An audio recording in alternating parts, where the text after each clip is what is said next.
Knicks' first game of their 4-game road trip back in New York from our Delta MSG studios. Great to have you with us, Bill Pito, along with Alan Hahn. And Alan, Knicks led after the first quarter, led at the half, led after the third quarter, but after the fourth quarter, they end up losing the game because they gave up 37 points in the final 12 minutes. Yeah, the fourth quarter sloppy, and the three-point shooting, obviously, for the Knicks, a major issue, along with the free throw shooting. This game was lost at the start of the second half. When you gave up, you have a 10-point lead, you're on the road, and the Knicks have done a really good job coming out in third quarters. They did not on this one, and they gave back that lead, and then it was into a fight where it was who was the better shooting team and who had the best player. And the Suns had the best player on the floor tonight. And a couple other notes worth passing along. Knicks go 20 of 30 from the line. Phoenix, three-point shooting in the first half, 0 for 9. But in the second half, Allen, from downtown, they went 10 out of 19. And that was key. And also the turnovers. The turnovers were a major issue here as well. 18 points off turnovers for the Suns. That's also a problem. They lose the matchup at power forward. Julius Randle has been playing terrific over the last couple of games. We showed you his stats in the pregame. He was outplayed by Aaron Baines in this game, especially in that fourth quarter. Randle struggled with his shooting. But overall, the Knicks really could not make a three in this game. Randle 0 for 6. R.J. Barrett continues to struggle, 1 for 6. And even Reggie Bullock, who we really were hoping would add some three-point shooting to this team, he struggled from downtown, 1 for 5 in this game. Mentioned Aaron Baines. Finished the game with 20 points, 14 of his 20 in the fourth quarter. And speaking of the fourth quarter, let's take a look. The Knicks, after 3, were up by 4. This got goofy, by the way. This is when you know things are not going for you. Watch this.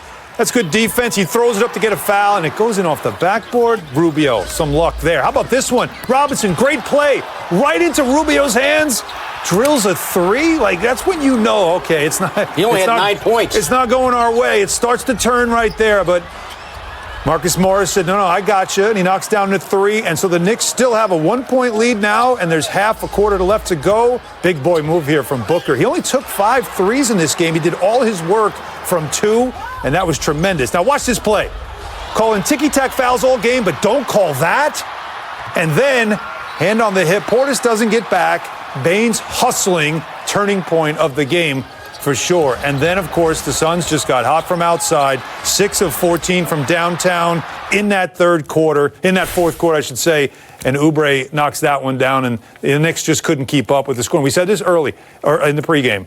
The Suns score a ton, but they give up a ton. So can your defense hold up, and can you also keep the pace? They couldn't. Knicks' last 3 games, we talked about it in the pregame before tonight. We're giving up only 92 points per ball game. And tonight, they gave up 120. Now, Phoenix got big-time talent. We just showed Kelly Oubre there. He went for 29 He's points. just one of those players that just continues to grow and gets better and better. And you know, he's a guy you love having on your team, certainly hate playing against. But this is all about Booker. I agree with what Wally said. It starts with him, and then he started facilitating because you end up just staring at him. You end up following him, worrying about him so much that you see the ball movement, right? And everybody's scrambling. You're trying to stay with him. He can make a lot of contested shots as well. A very confident player, as we know. But once you start focusing on him and start ball watching, which happened way too much in this game defensively, then he can pass the basketball. You see the 7 assists there because he doesn't have to take all the shots. But you see him. He's so crafty, terrific finish, and really growing into a star player. Phoenix came into this game having lost 9 of 11. But they got Booker. They got Oubre. And don't forget about DeAndre Ayton. Missed 25 games after failing, not passing a drug test. Right. Performance-enhancing drugs. Missed 25 games. Came back, sprained his ankle, missed 5 games. Now starting to get back into shape, back into form. Went for 15 and 13 tonight. And he's now standing by with Rebecca Harlow. Thanks, Bill. DeAndre, the largest lead this team had was 2 points late into that fourth quarter. How did you find the edge here down the stretch? We just kept, we just stayed physical the whole game. We amped it up a little bit halftime. They was getting what they want around the rim, getting boards, and we just tightened it up a little bit and got some stops, and we got to running. So, we just got back in our groove, and we stick to our fundamentals. You got your first start as a forward tonight, but at the same time, when Mitchell Robinson was in the game, you were on him a lot. How much of a difference did it make when he was not on the floor? How much more were you able to take advantage? Just seeing what's available, just protecting my guys, being a vocal point, being an anchor on the defensive end, letting them know what screens are coming, and just really just cleaning up the glass. That's about it. DeAndre, you mentioned the speed and the pace. This game was fast. This is your 4th game back. How did you stay so ready? How were you ready to play at this pace? To be honest, you got to be built like this. There's a lot of trials and tribulations, but, our organization, the Phoenix Suns, kept my head, kept me down to earth, and, I just put my head down and just worked every day, hard every day. My teammates kept me in check, and I'm just glad to be back on this hardwood. Thanks, Jan. Thank you, love. Guys.